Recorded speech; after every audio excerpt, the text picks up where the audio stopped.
Tariff वाली भिड़ंत में भारत का साथ देने में बहुत सारे और दूसरे देश भी साथ आ गए। सिर्फ पुतिन ही नहीं है, यूरोप के बहुत सारे देश जो कि खुद ट्रंप से टैरिफ वाली लड़ाई लड़ रहे हैं। उसी यूरोप के सबसे मजबूत देशों में से एक है जर्मनी।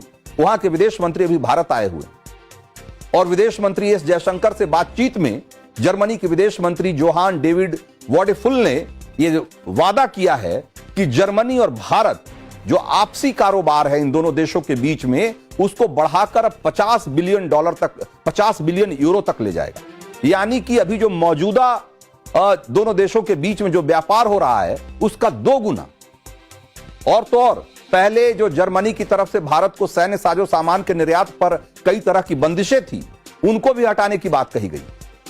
भारत यूरोपीय यूनियन के साथ भी फ्री ट्रेड एग्रीमेंट पर बात कर रहा है। इससे पहले हम यूके के साथ एफटीए कर चुके हैं।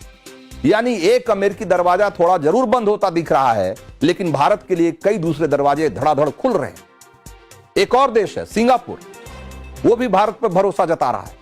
सिंगापुर के प्रधानमंत्री लॉरेंस वोंग, वो भी भारत के दौरे पे हैं अभी, और यात्रा की शुरुआत पर ही उन्होंने भारत के लिए कहा कि हम भारत पर इसलिए भरोसा करते हैं क्योंकि भारत का ट्रैक रिकॉर्ड बहुत शानदार रहा। भारत पर विश्वास के लिए उन्होंने पीएम मोदी ने सिंगापुर के प्रधानमंत्री वोंग को थैंक यू भी बोला है। और मौजूदा समय में भारत सिंगापुर का जो द्विपक्षीय व्यापार है वो 35-36 अरब डॉलर तक का के आसपास का है। हालांकि सिंगापुर बहुत छोटा देश है, लेकिन दोनों देश के बीच में अगर कारोबार आप देखेंगे तो ठीक ठाक कारोबार होता है, करीब 36 अरब डॉलर का।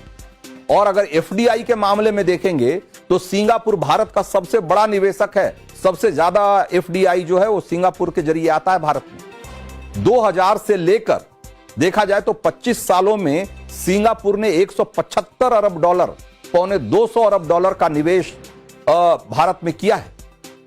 और उसमें कोविड-19 के बाद 60 अरब डॉलर आए हैं। इसीलिए आज सिंगापुर भारत के साथ सप्लाई चेन से लेकर स्पेस तक और स्किल से लेकर सेमीकंडक्टर तक हर मामले में कई तरह का करार करने को उत्सुक है। और ऐसे करार से टैरिफ वाले साहब कितने बेकरार हो रहे होंगे वो भी बहुत हद तक क्लियर है।